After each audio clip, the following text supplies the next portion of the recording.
Tutti o quasi a raccolta, raduno per rivendicare la stabilizzazione. Parte da Favara il grido d'allarme dei precari in servizio negli enti locali, preoccupati per il loro destino occupazionale. Posto di lavoro a rischio per questo esercito di ex giovani, ora padri e madri di famiglie, dopo l'approvazione della finanziaria regionale da parte dell'ARS, che ha recepito un emendamento con cui affida la stabilizzazione a comuni e province. Dovranno pensarci con fondi propri e attraverso un concorso. Quando ci dice ai comuni dovete stabilizzare, però è a carico tutto vostro, loro sanno bene che questo è impossibile, altrimenti l'avrebbero fatto prima. Ci devono garantire, hanno creato questo mostro e questo mostro devono adesso risolvere per questo mostro i problemi, devono darci la continuità.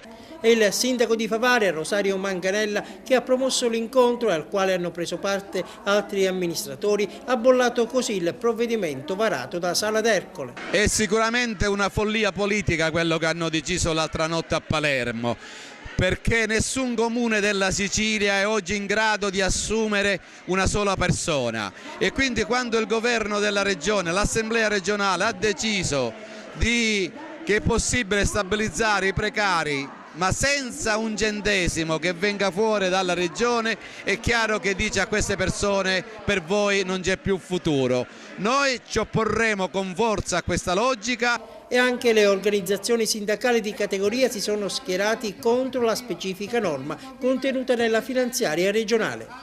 Non c'era assolutamente di bisogno di fare questa legge, già c'era la legge 24 e la circolare esplicativa che aprivano un'autostrada per le stabilizzazioni. E dall'incontro di oggi a Favara i sindacati sono usciti con un documento, ma soprattutto hanno pianificato il piano di interventi.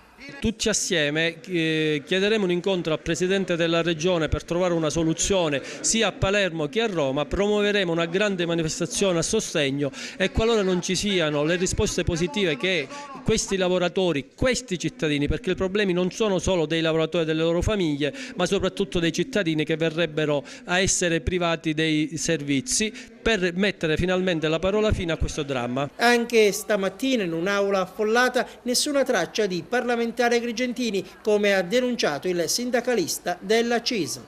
È una cosa che io intendo rilevare che è disdicevole che per la seconda volta il signor sindaco di Favara invita il Presidente della Regione, invita gli uomini politici della provincia di Agrigento, sia nazionali che regionali, e nessuno si è fatto sentire. E io lo so perché non si sono fatti sentire. Perché? Non si sono fatti sentire perché hanno capito che il serbatoio di voti nei confronti dei precari e della provincia e del popolo della provincia di Agrigento è finito. In Piemonte non ci sono articolisti, la battaglia la dobbiamo